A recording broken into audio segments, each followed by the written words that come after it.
more revenue.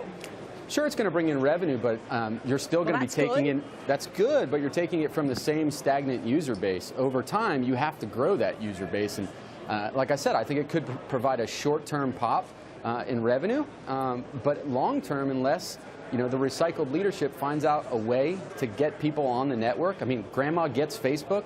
She has recycled leadership. Right. Wow, yeah. You're full of them today. No, holy smokes! I mean, listen. Right. Hold on. Sure. Let's see what Matt thinks of what you're saying. I mean, you're nodding your head up and down here. You like this company. I assume you like this strategy. Well, I mean, Twitter's problem really came from when Instagram really hit mainstream pop culture, because a lot of the big influencers, the Kim Kardashians of the world, instead of them sharing their everyday lives on Twitter, they all flee to Instagram. So in terms of the main pop culture platform for the millennial audience, it's now Instagram.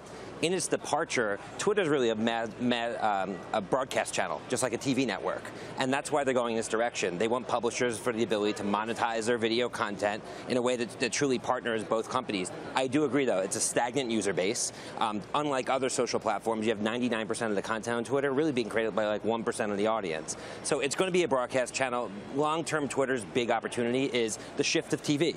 When TV goes all digital and Twitter could become almost like the next TV network, and they're aggregating content from multiple publishers, there could be a real opportunity there. But what about bottom line profitability in the meantime? You're going to bring in more revenue. It's going to help. Right. So what does that mean? Does it mean eventually somebody just buys them to be an additional revenue stream, or are you just giving up on their growth? Absolutely. Yes? I heard Lou says yes. Absolutely. Look, I would not short Twitter because I think there's a big risk. At some point, it's going to become compelling enough and an attractive valuation where someone's going to acquire them. It's going to be a bolt-on acquisition.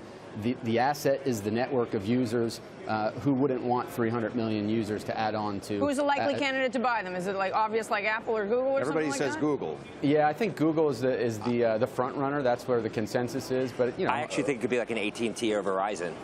Why? Because they're all getting the broadcast game. I mean, think about it. AT&T bought DirecTV. Right. Verizon bought AOL. They're competing. Their traditional revenue streams are starting to deteriorate. Do you think Jack Dorsey views Twitter the way you do? It's hard to tell. He's kind of always a couple steps ahead. I think that they're bullish internally. I think that it's still a major phenomenon, but the expectations of investors of these social media stocks are really high. So it's not about short-term growth. It's about long-term explosive revenue growth, and their deteriorated user base might hurt there.